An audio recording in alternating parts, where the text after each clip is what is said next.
This episode is brought to you by Frameline 49, the 49th San Francisco International LGBTQ+ Film Festival. The world's longest-running queer film festival has just 4 days left. In what KQED is called the most crucial event on the summer film calendar, Frameline 49 celebrates the bold visions of more than 150 queer filmmakers from 40 countries. There's still time to grab tickets for Frameline's annual Pride Kickoff Party, June 27th at the Oasis, as well as the festival's closing night film, Twinless, a Sundance standout you don't want to miss. Browse the full lineup and buy tickets at frameline.org, and we'll see you at the movies.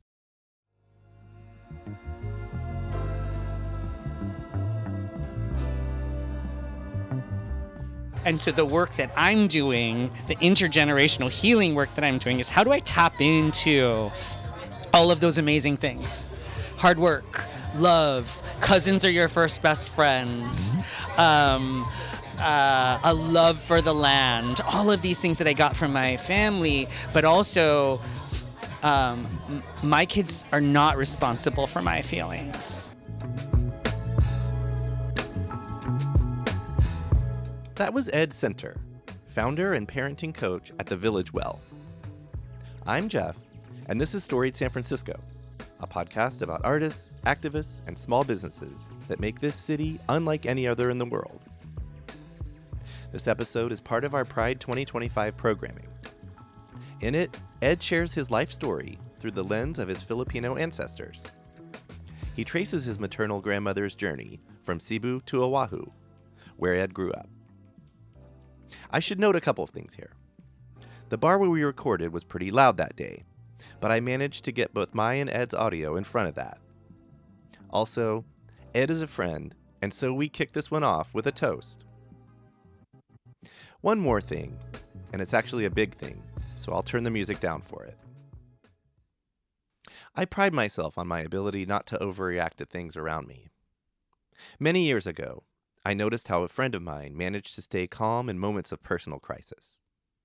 Since then, and not without a lot of effort and work on my part, I'm mostly able to do that. But not now. Because there's no way to overreact. Shit is fucked, y'all. From the horrible, hateful opinion by 2/3 of the Supreme Court, which essentially told the worst actors out there that they have a green light to dehumanize some of the most vulnerable members of the human race, to the fascist and authoritarian and criminal so-called president of the United States dropping bombs halfway around the world to distract from his own dehumanizing actions here at home, I've had many moments lately where I've surprised myself by losing all sense of hope. But, possibly without really knowing it, I've found purpose and balance by engaging with my community here at home. From attending screenings and parties for Frameline and going to the Juneteenth celebration in the Fillmore, to just this last weekend's People's March down Polk Street, I'm finding a brightness and vibrancy and love all around me. I'll skirt humility here and say that this podcast serves as a counterbalance to all the terribleness around us. I suppose the takeaway of what I'm saying here is that, at the risk of being hyperbolic, it is more important than ever for us to engage with one another. I urge you all to hang on to hope, however fragile it might seem for you in these times. Call a friend you haven't talked with in a while. Attend a protest. Make something. Make anything. Take care of yourself, and let's get through this together. Okay, thanks for indulging me. Here's part 1 of my conversation with Ed Center. I think let's start, though, with a proper toast. Yes. Thank you for being on the podcast. Happy Pride. Happy Pride. I hear you have quite a Pride lineup, and I'm excited to be part of it. Awesome. And I hope to do justice to the other folks and not drag the team down, the queer team down. Nice pun there with the word drag. Nice. Didn't even know it. No. Actually unintended. This is a little bit overdue. I met you at least probably 2 years ago or so here at the Social Study. And so that makes a lot of sense that we're here to record. So, let's hear your story. Yeah. So I'm glad you asked the story about my family because is a very important story to me, and it also is very significant to the work that I do and the business I run. And I didn't realize that until well after I had started the business. So my family story starts with my maternal grandmother, and her name was Eleuteria Tanio, and she was born in Cebu in the Philippines. And I don't know much about her childhood, but I know they were poor. And I know that she lost her parents to the Spanish flu in 1918. 18, yeah. right? And that plunged them into destitute poverty. And her older brother at that point decided that he was going to sign a contract with the Dole company to come to Hawaii to work the pineapple fields. And they decided that my grandma, who was 13 at the time, would accompany him to help take care of him and make some extra money that they would send home to support the family back home. Do you know whether this was intended to be temporary? I think it was. Right. It sounds like maybe it was. Yes. And it was a strategy on behalf of the Dole company that they didn't want the Filipinos to stay in Hawaii. They wanted them to see through their contracts and then go back. And some did. And one of the strategies that they had for that is that they would only bring men to Hawaii. And so in order to come to Hawaii, they had they paid some dude who was going on the same ship $20 to marry my grandma. Oh, wow. And so that now she was married to someone and so could come. And so she was like a paper bride. Yeah. And in order to get to Hawaii, and then never saw that guy again. Did the captain of the boat perform the? I don't know. Let's say yes. Aren't the people no, she couldn't have gotten on the boat if she wasn't married. She even get on the boat. Yeah, she couldn't have gotten on the boat if she wasn't married. Hoping it was a wedding. Yeah, let's. At sea. But when I write the novel, I'll try to figure out how to make that happen, right?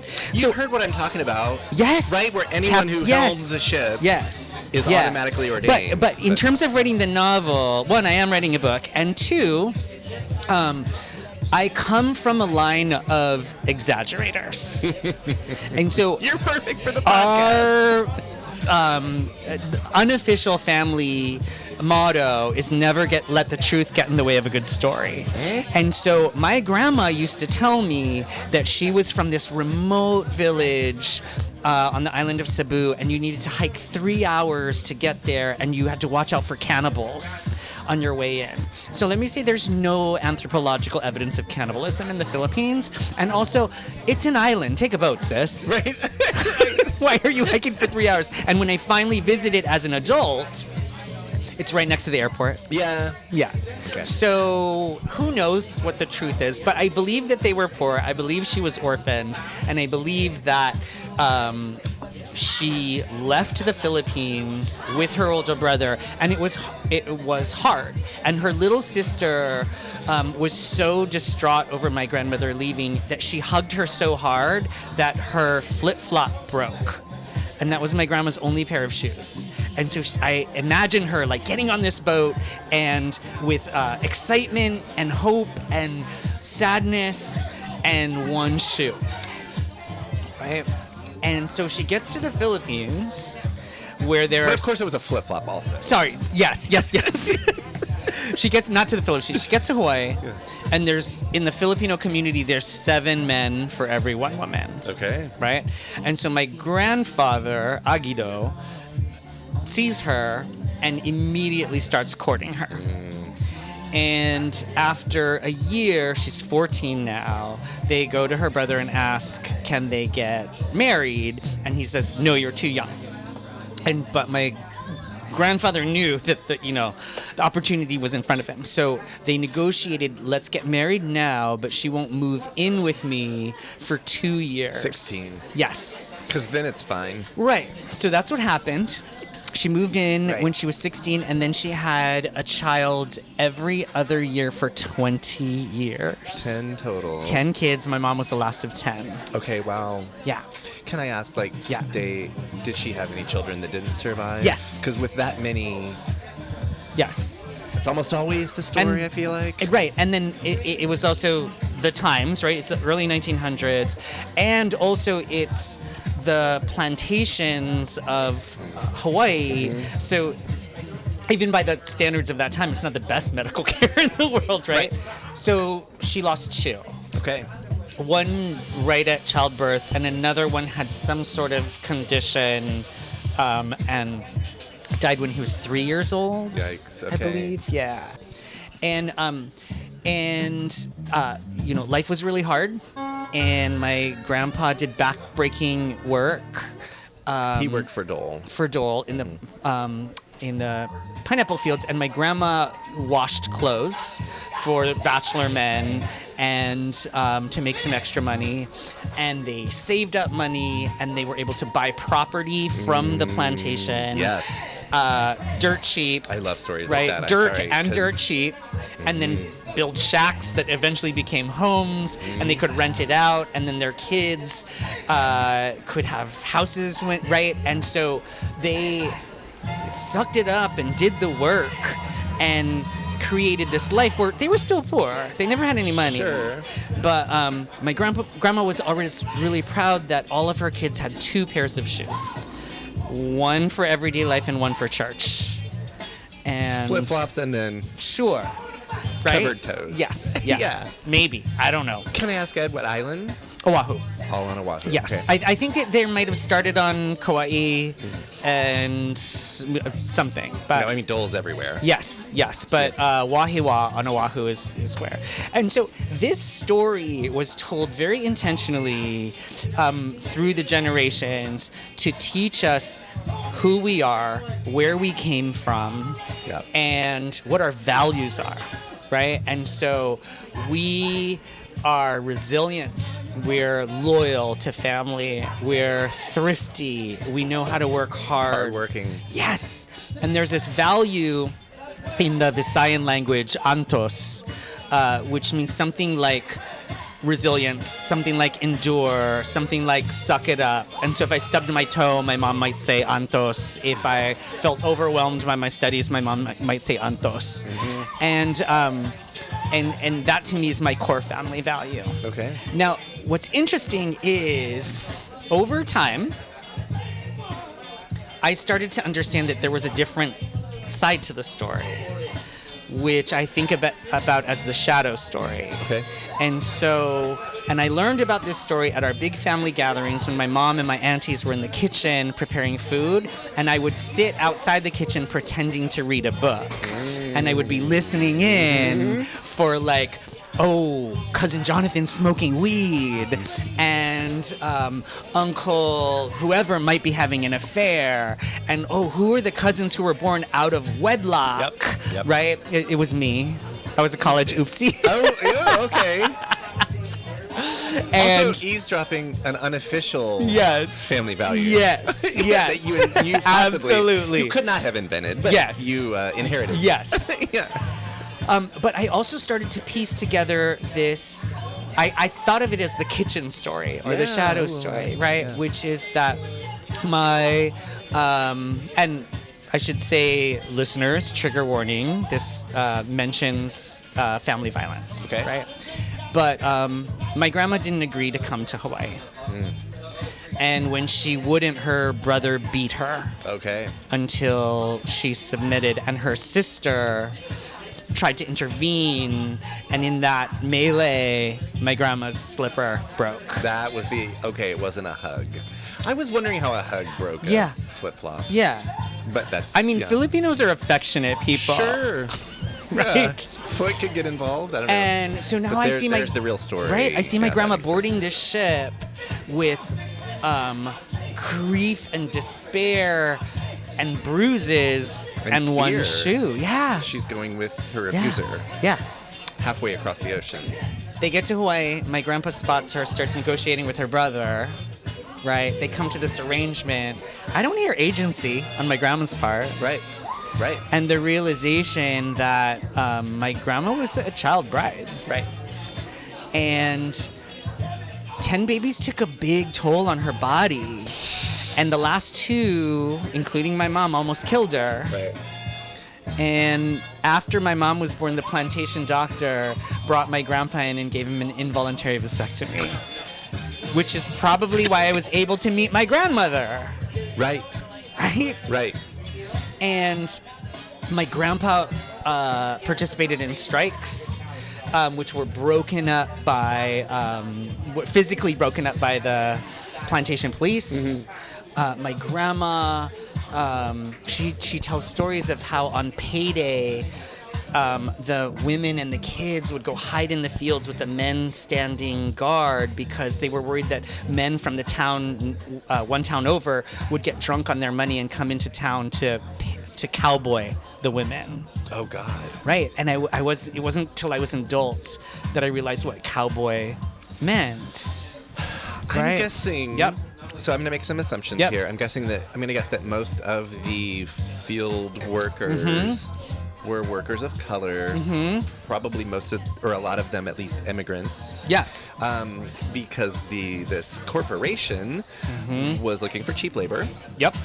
And then the cowboys in this story, were they white? No. Okay. No. But still. Good question. So they were cowboy not was field a workers. verb in this story. So they were field workers just from one town over. Okay. Right? And so there was a lot of, but what the plantation owners were really good at is pitting different ethnic groups against each other to prevent solidarity. Right, and organize it. It's an old tactic, yeah. but I'm really proud it's that there. like these plantation workers pushed back on that and figured out Right. across language barriers Right. how to organize together. And it's a really powerful story of resistance Fuck in yeah, it Hawaii. is. Yeah. But it's also a very violent story, right? Sure. And so what the point I'm getting to with all of this is that I come from a family of incredible resilience and strength and love and also violence. And that violence seeped into their parenting practices. Sure. And so my mom and her brothers and sisters had a very strict upbringing with methods that we consider to be abusive today. Right. And I'm not talking about spanking. I'm talking about my uncle swore, maybe, and was forced to chew on a chili pepper until he apologized. Stubbornness is also a value. He wouldn't apologize. He sweat, he cried, and he passed out from the pain. Oh my God. And he was 11 years old. Right. Right. Ooh, And yeah. so like, and I also saw that in the way that my generation was raised, not with that intensity. I never had to chew on a chili pepper, Right. but this battle that my mom faced between I want to raise kids who have agency and who are independent and who are provided for, which she did in an amazing way, and also we had to really be responsible for mom's emotions. Right? And Right. so if she was angry, sad, depressed, lost, that was our responsibility and we had to look out for that. And that's a really shitty thing to put on a kid. Right. And so the work that I'm doing, the intergenerational healing work that I'm doing, is how do I tap into all of those amazing things? Hard work, love, cousins are your first best friends, a love for the land, all of these things that I got from my family, but also my kids are not responsible for my feelings, right? There are shitty actions that they can do and they're going to hear from me, but my feelings are my responsibility. And how do I make that shift? Yep. And I'm saying it as if I've made it, right? It's a process. Well, it's a work in right? progress, yeah. Right. Yeah. And so the work that I do, right, is about working with parents who are struggling with their big feeling, impulsive behaving kids. and how to support their kids' growth and development in a way that is supportive and loving and has good boundaries, but is not perpetuating that violence, that intergenerational trauma that many of us carry. Breaking cycles. Yes, yes. Breaking cycles, but tapping into the good stuff, because there's wisdom there. Right? And it's really hard sometimes to tell the difference between what is wisdom and what is trauma. Right? It comes from the same sources. They're both ingrained in us. Right. And so how do we know? How do we tell? And that's work that I've been doing for a long time on my own, but work that I do with the parents that I work with. We will definitely dig into that. That's an amazing setup. Thank you. There's a lot of your story, but I'm thinking between your mom and growing up in Hawaii and us sitting in social study on a June Tuesday afternoon. Yes. So I'm eventually thinking your mom met your dad? Yes. Just a wild guess. She did meet him. Yeah. Okay. And I'll make this one quick. Sure.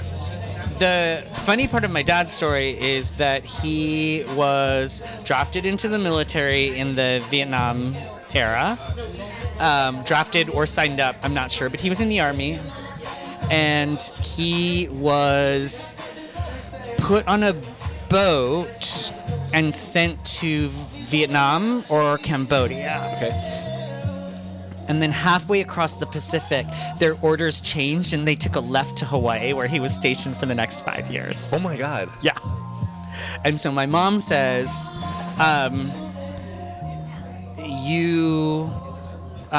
if history had changed, your dad would have died, which would have been sad, or I would have been half Vietnamese, which would have been fine. Oh my God. Two good eventualities. Yes. Yeah. Oh my God. I love that. Take a left in the ocean. Take a left. History changes and you take a left. Totally. Yeah. Okay. And so that, I guess, can that bring us to you? Yeah. Yeah. There were some times in the story of your mom when you mentioned we, and you've already mentioned cousins. Do you have siblings? I do. I have a little brother who is 4.5 years younger than me and very different from me. Okay. And a great guy. An amazing uncle. He's such a good uncle to my kids. Good. Yeah. And that was our little nuclear family. And then also we grew up in a context of a much bigger Filipino family. Right. And I didn't get to grow up around my dad's family, which is Caucasian, East Coast, and Boston area. And I've gotten to know them as an adult, and that's been a delight. And my cousin June on my dad's side is now my best friend. It's been a wonderful journey getting to meet them. Are they the centers? They're the centers. The centers. Okay. Yes. Okay. Okay. Well, let's hear a little bit about life growing up in Hawaii. Okay. Life growing up in Hawaii. And if you can tell us, specific years if you'd like, or a decade, so we have like a context. Yeah. So I was born in 1972, and I grew up kind of in between working class and middle class. Okay. Right? So there was always stress about money. Yeah. There was always stress about money. Yeah. But we did really, we had a house. We had 2 cars. Thanks to your grandma and grandpa. Yes. And to the work of my mom and dad. Parents, And one of the weird convoluted lessons I learned was every Christmas my mom would say, we don't have a lot of money. Christmas is not going to be like it was before. My dad's expression was lean. It's going to be lean Christmas this year. Yes. And then it never was. It never was. Yeah, it never was. Right? And there were a mound of gifts under the tree. Yeah. And we would get bicycles or Texas Instruments computers. Fuck yeah, you did. Right? Yep. Like these things. Yeah. And so the convoluted lesson I learned was money is stressful, don't think about it. Right? That has not served me well as an adult. But also, listeners, listen up. If you don't pay your taxes, the federal government will find you, but they'll wait a few years until you have interest on the taxes that you owe. Right, yeah, they're going to get the most out of you. Yes, Oh, yeah, yes, for sure, yes. For sure. I think there's another lesson there that I always think about my parents. I'm like, set low expectations.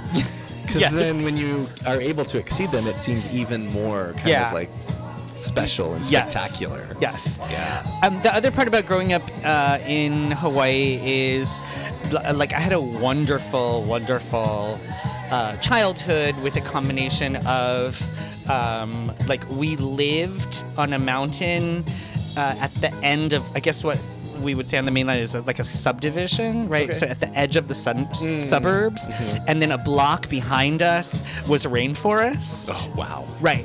And so hiking to me meant you put on covered shoes, right? And then we would just go back there and we would have strawberry guava fights, and it was just gorgeous scenery. When I was a little older, we would camp there. Yeah. My first alcoholic drink was up there. It was rum and tang. I was just talking about Tang with someone who Yeah. was young and didn't know what it was. Yeah. So the problem yeah. with the rum and tang was it was tang powder in the rum. Powder, yeah. And it Yeah, no didn't- water. Oh. Yeah. So you used the rum to dissolve. I vomited all over the rainforest. But Disgusting. It was pretty, I bet. Maybe. It was orange. Yes. Yes. Oh my goodness. And then I'll also say that I have always been. I've never shifted my personality. So I was always feminine, Okay. but I was also athletic. Okay. And in the 80s, Yeah. right? Pre-Ellen, pre-Will and Grace, right? That athleticism meant not gay. Right. And I really wanted to be not gay, Okay. right? And so, like, that's how I hid, not hid my femininity. That was the counterbalance to my femininity. Right. I'm just effeminate. I'm not gay. Yes. Yeah. And but I did get teased Sure. at times, and I did get bullied at times. Sure. And so coming to the mainland for college was both a step into independence and growth, and also a step out of an insular, self-referential, not queer tolerant community where I could learn and discover on my own. Was that your first time to leave Hawaii, or had you visited anywhere besides Hawaii before that? Or- I had. So we were not rich enough to take vacations on the mainland, and so vacations to us were usually camping, which was so fun. Yeah. Right. And also on camping, my mom would buy the groceries not on sale.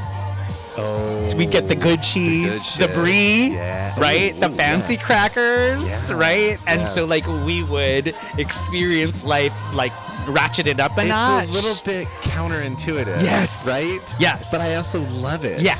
Because you're already roughing it. Yes. You might as well have the good shit. Yes, and by roughing it, we're on a beach, and the parking lot with our car is feet there, away, right? And we're going to the grocery store Yeah. when we need Yeah. to get fresh poke. We just stop talking about Hawaii now because Right. I'm So hungry. I have these wonderful, but we couldn't afford to come to the mainland, but I started playing competitive soccer in middle school and high school, and my team usually won the state, and then we would come to the mainland for regionals, and my team was really good at raising money for those of us who were kind of scholarshiped on the team, if you will, and so that's where I really got to experience more of the mainland through that soccer lens. Okay. And But I wouldn't say it informed anything about like my college choice. It was like, oh, No. I get to hang out with my friends, Yeah. doing cool stuff. So later in your high school yeah. time, when you started thinking about college, did you always think like I'm gonna go away from Hawaii? Yes. And then where did you end up? UC Davis. UC Davis. Yeah. Okay, now you're in California. I'm in California. Ed Center. Yeah. I'm in California. It's so funny because I got into UCLA, and Had you driven a car at this point? in Hawaii. Yes. Okay, I see it. Yeah, When I think of LA, yes. it's like, yeah, no, yeah, right, get right, ready right, to right. drive. No, so I got into UCLA, and that was a prestige school, is a prestige school, Sure. Especially for my mom. And I was like, I'm not a city boy. I don't want to be in a city. And so Davis, when I visited there, felt like this right blend, and it was perfect for me. And I'm so city now. I am such a city person, Yeah. right? Like Yeah, yeah. I live in the middle of San Francisco. I love New York. I love LA. You know, when I travel to Sydney, Melbourne, Bangkok, whatever, and so like I'm drawn to cities, but it like at the time it just felt too much. You needed the pastoral Yeah. pastures of Davis, California. Yeah, I think when I first visited Davis, I got out of the car and I literally heard a moo. I'm guessing, because we're roughly the same age, I'm Yeah. guessing it's like early 90s or so. Yes. Yeah. So I graduated high school in 90. I took a gap year. Back then, you might remember we called it working. Yeah. Yeah. And so I worked on a dinner cruise boat and then at California Pizza Kitchen Over there. in Kahala Mall. Okay. Which was the shit at the time. Right? Like we had celebrities coming through all the time. CPK. To CPK. Interesting. For some barbecue chicken pizza. Like Right. it seems crazy to me now. Yeah. But Carol Burnett was my regular. Yeah, and she Love. was there all the time. She would come at lunch, and she was very sweet, but she wanted to be left alone and read her novel. Fair enough. So she would She has come and earned she it. would request my section. You don't see me pop in my collar. I'm doing that. Yep. And I would say, "Good afternoon, Miss Burnett. Your usual," which was a half chopped salad and an Arnold Palmer. And she would say yes. I'd bring it. I'd check back. How's everything? It's wonderful as usual, Edward. And She's living a long life. yes, I'm thinking chopped salads and Arnold Palmer's in Hawaii is maybe the way to go. maybe part of that. And I am down. Right? And also laughing and making people laugh. Yes, there's that. The cornerstone There's of her that. entire existence. Yes. Okay. And so after that year, ended up starting college in '91. Okay. Yeah. All right. Early 90s. Is Davis considered the Valley, the Delta? Like, what is it? It's Greater Man. Sacramento. Yeah. Okay. I don't But it's know. like Yolo County. It's YOLO. As fuck. It's YOLO. How soon did you get a bicycle? Second day. Sorry, that's always my joke with. Oh, Davis, yeah. but it's- Second day. And then also I made sure, so there's this thing called freshman stripe, which is when you don't know that you need to put a mud guard on your back tire and you ride in the rain and that's called, and so I had heard not to get freshman stripe. So Someone I made warned you. sure that I got a Fender, mud guard. the mud guard, yeah. Yeah. Thank you, right, to whoever saved you that shame. Right, to my elders, Yeah. my community elders. Yeah. Did you go to college with a plan to study? Like, did you have a major and you're like, this is what I'm doing? Or Nope. was it pretty liberal arts kind of thing? Or Yeah, it was. So my plan was to play soccer. So I played. Oh. I was on the soccer team for 2 years. So I made the team my freshman year, which was really exciting. And some then travel come with that, Yeah. right? Like around California at least, or yeah, West Coast? Yeah, and my teammates used to make fun of me because everybody was from California, right? And I was one of 3 guys on the team who were not. And I had no sense of California geography. I didn't know if we were going north. I didn't know if we were going south. I had no idea, like, are Chico and Fresno next to each other? I don't know. No, they ain't far apart in right? sensibility. Right? It might snow in Chico And more. like, where is Stanislaus and all of that, right? Yeah. And so they actually, for my birthday that year, gave me a framed map of California. Yes, they did. With push pins, I think, of the places we had visited. Yeah. So that was a big part of my life the first 2 years of college. And then my sophomore year, playing soccer wasn't as rewarding, and I felt like, mostly because I didn't get the position I wanted, right? Yep. And I realized there were other things to experience, and so I quit the soccer team after that fall. And everyone said I would regret it, and I never regretted it. Like, I got to experience a bunch of other things that I never would have experienced. There you go. And so it was a good move. Know thyself. I'm I did. capable of making some Yeah. some sound decisions for Yes, myself. I made many poor ones. There you go. But that was a good Yeah. one. Yeah. Okay, so and then how many years? 4 were you years. in college. 4 years in college. Graduated. Yep. Okay. Then what? Well, I should say, since it's Pride Month, like, I didn't do the gay figuring out thing that a lot of people do in college. Okay. I thought I was straight with a hobby. Oh wow. Okay. And so I dated girls. I fell in love with women, and I fell in love with women, enjoyed sex with women, and I thought that was my path. And then in between girlfriends, I might have a hobby. That was the Village Wells Ed Center. This Thursday, hear Megan Rohr talk about their new book all about the transgender district here in SF. And next week, catch part 2 with Ed, which drops next Tuesday wherever you get podcasts. Music for Storied San Francisco was produced, performed, and curated by Otis McDonald. Our contributing producer is Erin Lim of Bitch Talk Podcast. And the show is produced and hosted by me, Jeff Hunt. Now in our 7th season, we have more than 250 episodes available on our website, storiedsf.com, or wherever you listen to podcasts. If possible, please rate and review the show. I want to know what you think. Follow us on Instagram and Threads at storiedsf, and reach us there or email us at storiedsf@gmail.com. Thanks for listening. Be extra careful crossing the street, and keep being wacky, creative, and kind out there. See you next time on Storied San Francisco.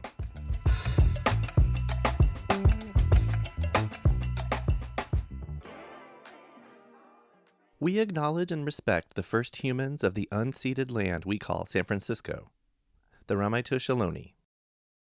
We condemn the genocide of these and other tribes across the Western Hemisphere. We honor their legacy and history, and we support rematriation and sovereignty efforts. This podcast is a proud member of the BFF.FM podcast network.